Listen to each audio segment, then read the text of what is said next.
Production decrease होती है और जो एग साइजिंग होती है उसमें 4 से 5 फैक्टर्स हैं जो इफ़ेक्ट करते हैं। सबसे पहले नंबर पे बर्ड की मैनेजमेंट। अस्सलाम वालेकुम, कैसे हैं आप सब? उम्मीद है कि सब खैरियत से होंगे। तो जो आज की जो वीडियो का कंटेंट है वो भी सेम प्रीवियस वीडियो जैसे ही है। जैसे कि मैंने लास्ट वीडियो अपलोड की थी कि बर्ड की एग प्रोडक्शन किस तरह से कलेक्ट की जाती है और उसको किस तरह से सेल किया जाता है। तो आज का कंटेंट भी एग से ही रिलेटेड है कि बर्ड में जो एग प्रोडक्शन डिक्रीज़ होती है और एग साइजिंग होती है वो किस वजह से होती है, और एग का जो स्टैंडर्ड वेट है जो कंज्यूमर डिमांड करते हैं वो एग का स्टैंडर्ड वेट कितना होता है और स्टैंडर्ड साइज़ कितना होता है। तो जो लोग चैनल पर नए हैं वो चैनल को सब्सक्राइब कर दीजिए और बेल के आइकन को लाजमी प्रेस कीजिएगा ताकि आपको आने वाली हर नई वीडियो मिल सके। तो करते हैं जी वीडियो शुरू। सबसे पहले मैं आपको बता दूं कि जो एग प्रोडक्शन डिक्रीज़ होती है और जो एग साइजिंग होती है उसमें 4 से 5 फैक्टर्स हैं जो इफ़ेक्ट करते हैं।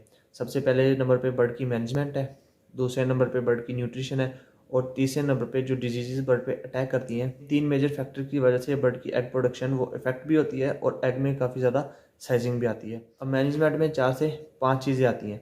सबसे पहले बर्ड की हेल्थ, सेकंड बर्ड का water system, feeding system, temperature, ventilation, और अगर बर्ड केजेस में है तो बर्ड की यूनिफॉर्मिटी आती है। अगर एक केज में बर्ड की काउंटिंग परफेक्ट नहीं होगी तो उस केज में यूनिफॉर्मिटी कभी भी मौजूद नहीं होगी, जिसकी वजह से बर्ड की हेल्थ भी इफेक्ट होगी, बर्ड में फैटी लिवर भी आएगा और सेकेंडली जो है वो बर्ड की एग प्रोडक्शन भी ड्रॉप होगी और एग में साइजिंग भी काफ़ी ज़्यादा आ जाएगी। तो दूसरे नंबर पे बर्ड का टेम्परेचर और वेंटिलेशन है।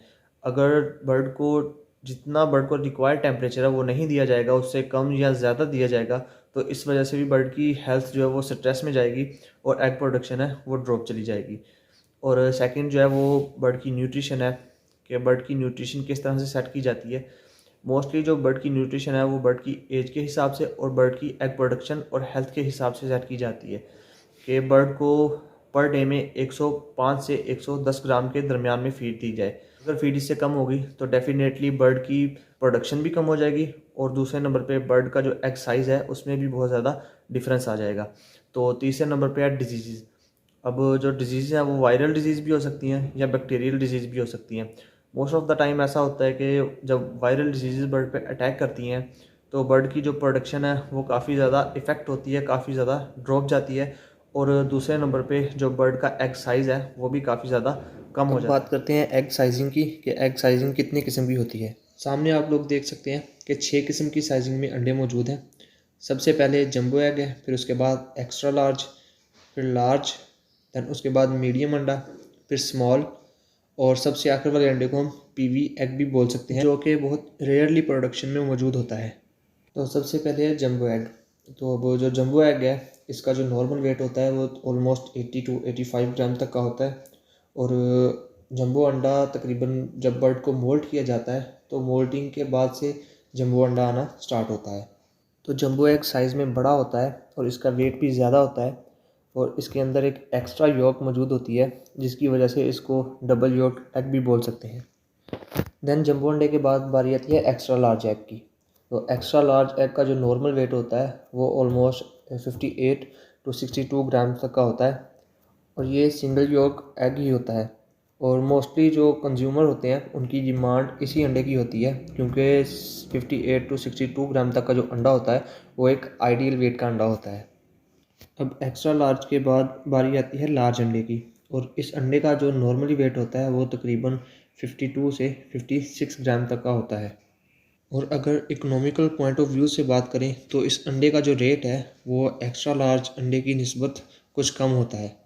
और लार्ज एग के बाद बारी आती है मीडियम साइज़ अंडे की।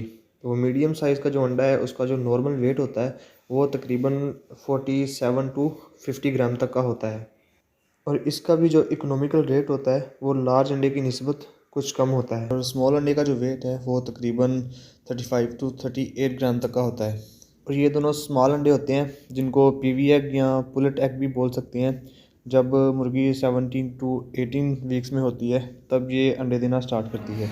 अब दोबारा आपको जंबो अंडे के बारे में बता दूं कि ये जो अंडा है ये मोस्टली जब भी बर्ड मोल्ट पे लगाया जाता है, मोल्टिंग की जाती है बर्ड की, तो मोल्टिंग के बाद ज़्यादातर जो अंडा है वो जंबो अंडा आना शुरू हो जाता है। अंडे का वेट बहुत ज़्यादा बढ़ जाता है। तो अंडे का वेट इस वजह से भी बढ़ सकता है कि मतलब कि अगर फीड फॉर्मेशन में बर्ड को प्रोटीन जो है वो उसकी रिक्वायरमेंट से ज़्यादा मिल रही है, दैन उसके मुताबिक भी अंडे का जो वेट है वो काफ़ी ज़्यादा बढ़ जाएगा। तो नॉर्मली जो अंडा आवाम खाना पसंद करती है वो ज़्यादातर ये अंडा होता है जो कि तकरीबन 58 से 62 ग्राम के दरमियान में अंडा होता है, उसको आवाम ज़्यादा खाना पसंद करती है। तो इस अंडे का और इस अंडे का जो रेट है, इसका रेट जो है वो मोस्टली आम रूटीन से थोड़ा ज़्यादा होता है, लेकिन इस अंडे का जो रेट है वो नॉर्मल अंडे के रेट से बहुत ज़्यादा कम हो जाता है। तो हमारी कोशिश यही होती है कि फार्म पे जो अंडा ट्रेड वाले हमसे उठाते हैं वो लेके जाते हैं, हमारी कोशिश ज़्यादा यही होती है कि उनको तकरीबन 58 से 62 ग्राम का अंडा उनको दिया जाए। तो इसके लिए हमें मैनेजमेंट करनी पड़ती है, बर्ड की खुराक को मेंटेन करना पड़ता है, बर्ड की फीड फॉर्मुलेशन को मेंटेन करना पड़ता है, जिसकी वजह से फिर हमें इस टाइप का अंडा ज़्यादा मिलता है। एग साइजिंग और एग वेट के बाद अब बारी आती है क्रैक अंडों की और डर्टी अंडों की। अब क्रैक अंडे और डर्टी अंडे किस वजह से आते हैं? मशीनरी में किसी किस्म का भी फॉल्ट हो सकता है जहाँ से अंडे रिसीव किए जाते हैं, वो जो बेल्ट है, एग बेल्ट है, उसके एनाकोंडा टूटे हो सकते हैं, फिरकी टूटी हो सकती है जहाँ से अंडा कलेक्ट किया जाता है।